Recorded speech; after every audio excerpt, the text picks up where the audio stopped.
Thank you very much. Glad to see you all here. And I think now, according to our 2020 plan, I'd like to introduce the fabulous Ann Waldman.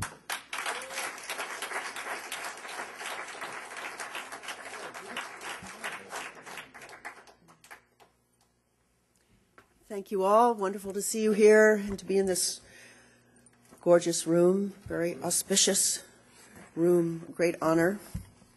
And be with Allen Ginsberg's chair. And thank you to Kathy, Stephen, and Johnny. Wonderful. I'm going to start with a couple of translations of my own from the Therigatha. This is the songs of the book is called Songs of the Sons and Daughters of Buddha.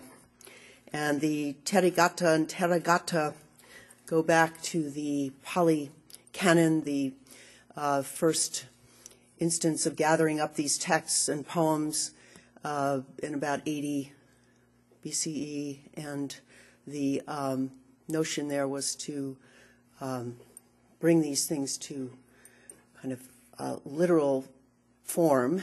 They had been oral songs, so the idea in these translations was to get back to some of the oral life and breath of these, in my particular case, the women's songs. But I'll start with Mahakala Speaks. This lady who cremates the dead, black as a crow, she takes an old corpse and breaks off a thigh bone, takes an old corpse and breaks off a forearm, cracks an old skull and sets it out like a bowl of milk for me to look at. Witless brain, don't you get it? Whatever you do just ends up here. Get finished with karma, finished with rebirth. No more bones of mine on the slag heap. This is Adhikasi Speaks. I was a prostitute with fees as the large kingdom of Kasi. The sheriff fixed it. I was priceless. Then I got disgusted with my figure. No one was interested in it anymore. Used up, tired, weary. This old body, good for sex. This sex money body, where does it go? How far does it go? Never again chasing rebirth after rebirth after rebirth after rebirth. And this is Sumangala's mother speaking. Sumangala's mother was the wife of a weaver of straw hats. I'm free, free from kitchen drudgery, no longer a slave among my dirty cooking pots. My pot smelled like an old water snake, and I'm through with my brutal husband and his tiresome sunshades. I purge lust with a sizzling sound. Pop! Oh, happiness! Meditate upon this as happiness. And this is Siha. She thought of suicide, but gave it up singing.